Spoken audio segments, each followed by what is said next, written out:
دەیانت بۆ هێنم مێردی هەیە باشە لە بەردەم خۆمە ژن تەلاق دراوە لەسەرەوە هەی مێردەکەی نایەتی و توێتی ئەمەیە لە بەردەم تۆ یا تەلاقی بەم و تۆ بە شاهید بی هەرچەنە پاڕاومەتەوە لێی هەر تەلاقی داوە سەبەبەکەی چییە؟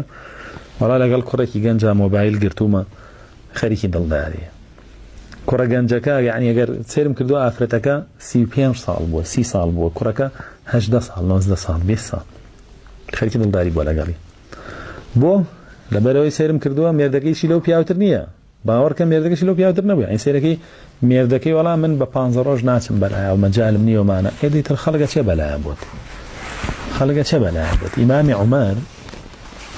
شەوێکی لەناو مەدینە ئەڕۆی بیستی هەفرەتێک شیعرەڵێ بەسەر مێردەکەیە کە بیری ئەکا و سەبری نەماوە بۆی زۆر بێتاقەتە مێردەکەشی لە جیهادە لە شام لەگەڵ جێشی خالیدا هاتەوە بۆ لای حەفسەی کچی وتی ئاوەرە کچەکەم ئەرێژن لە دوای چەندێکەوە ئیتر بیری مێردەکەیەکە بۆ سەرجێی بۆ لاواندنەوە بۆ ناسکێشان بۆ خۆشەویستی پێدان حەفسە کچی فەرمووی کە خێزانی پێغەمبەر صلی الله علیه وسلم ئەمە دوای وفاتی پێغەمبەر صلی الله علیه وسلم لە خلافەتی خۆیان هەفتەی کچی فەرمووی حەفسەی کچی فەرمووی ئەی ئیمام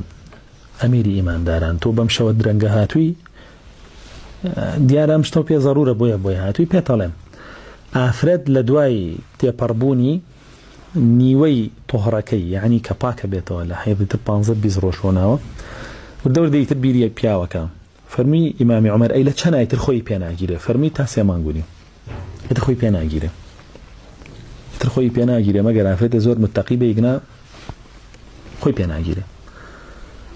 ئیمامی عومەرە فەرمێ ڕیشی خۆی گراتە دەرەوە دەستی کرد بە گریان وتی ئەبێت چەند ژنم تووشی ئەوە کردبێ کە ناڕەحەت ببێ و بە عەذابەوە شەوانە بخەوێ بەهۆی ئەوەی مێردەکەی مێشتوتەوە لە شەڕ لە بەرەکانی شەڕ نووسی هیچ پیاوێک لە سەر و 3 مانگەوە لە بەرەکانی شەڕ مەهێننەوە لە ڕوای ترە لە سەر و 2 مانگونیەوە لە بەرەکانی شەڕ مەهێننەوە بابێ ئەوەی ژنی هەیە باب گەڕێتەوە بۆ لای ژنەکەی با تووشی فیتنە نەبن